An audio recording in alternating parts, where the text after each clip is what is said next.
इतिहास के पन्नों में कुछ नाम ऐसे दर्ज हैं जो सिर्फ राजा नहीं बल्कि एक किंवदंती बन जाते हैं। टीपू सुल्तान, मैसूर का शेर, एक ऐसा ही नाम था। लेकिन क्या आप जानते हैं उन्हें शेर क्यों कहा जाता था?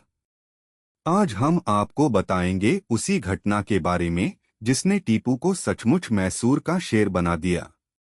यह बात है 18वीं सदी के भारत की, जहां एक तरफ ब्रिटिश साम्राज्य अपनी जड़ें जमा रहा था, वहीं दूसरी ओर मैसूर का सुल्तान टीपू अपनी बहादुरी और दूरदर्शिता के लिए जाना जाता था। टीपू को प्रकृति से बेहद प्रेम था, खासकर जंगलों और उनमें रहने वाले शेरों से। शेर उनके राजसी प्रतीक का हिस्सा थे, उनके झंडों पर, उनके हथियारों पर और यहाँ तक कि उनकी पोशाकों पर भी शेर की छवि देखी जाती थी। लेकिन यह प्रतीक सिर्फ एक डिजाइन नहीं था, यह उनकी आत्मा का प्रतिबिंब था। यह किस्सा उस समय का है जब युवा टीपू अपने पिता हैदर अली के साथ शिकार पर निकले थे। मैसूर के घने जंगलों में शिकार का पीछा करते हुए टीपू अपने दल से बिछड़ गए। चारों ओर सन्नाटा था, सिर्फ पत्तों की सरसराहट और दूर कहीं किसी जानवर की आहट। टीपू घोड़े से उतरे और पैदल ही आगे बढ़ने लगे, अपनी बंदूक को कसकर पकड़े हुए। तभी अचानक झाड़ियों से एक विशाल बंगाल टाइगर दहाड़ता हुआ उन पर झपट पड़ा। शेर इतना बड़ा और शक्तिशाली था कि एक पल को तो किसी का भी दिल दहल जाए। टीपू ने तुरंत अपनी बंदूक उठाई, निशाना साधा, लेकिन हाय, बंदूक ने धोखा दे दिया और उसकी गोली नहीं चली। शेर ने दूसरा हमला किया और टीपू ने फुर्ती से खुद को पीछे खींचकर वार को टाल दिया। अब टीपू के पास सिर्फ एक ही विकल्प था, मुकाबला करना।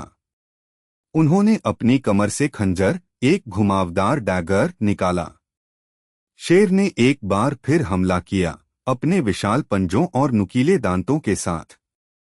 यह जीवन और मृत्यु की लड़ाई थी। शेर अपने पंजों से वार कर रहा था और टीपू अपनी पूरी ताकत से उस विशाल जानवर का सामना कर रहे थे।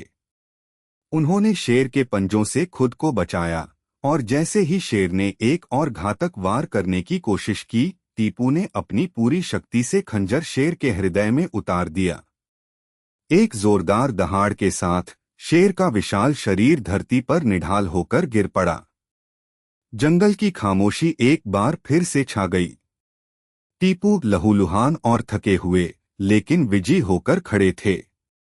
जब उनके सैनिक उन्हें ढूंढते हुए पहुंचे तो उन्होंने देखा कि उनके युवा राजकुमार एक मृत शेर के पास खड़े हैं। उनके चेहरे पर भले ही थकान थी, लेकिन आंखों में एक अजीब सी चमक थी।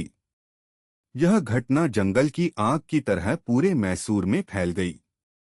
इसी दिन से टीपू सुल्तान को शेर मैसूर के नाम से जाना जाने लगा। इस घटना ने टीपू के व्यक्तित्व को और भी मजबूत किया। उन्होंने शेर को न केवल अपने राज्य का प्रतीक बनाया, बल्कि अपनी सेना में शेर की सेना, टाइगर आर्मी जैसी टुकड़ियां भी बनाईं। टीपू का शेर नामक एक यांत्रिक खिलौना, जिसमें एक सिपाही को शेर मारता हुआ दिखाया गया है, आज भी उनकी इसी जुनून और बहादुरी का प्रतीक है।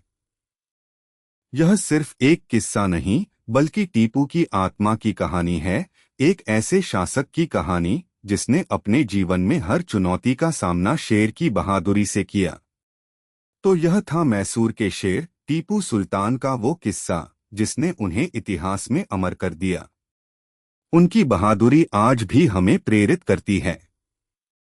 आपको यह कहानी कैसी लगी, हमें कमेंट्स में जरूर बताएं।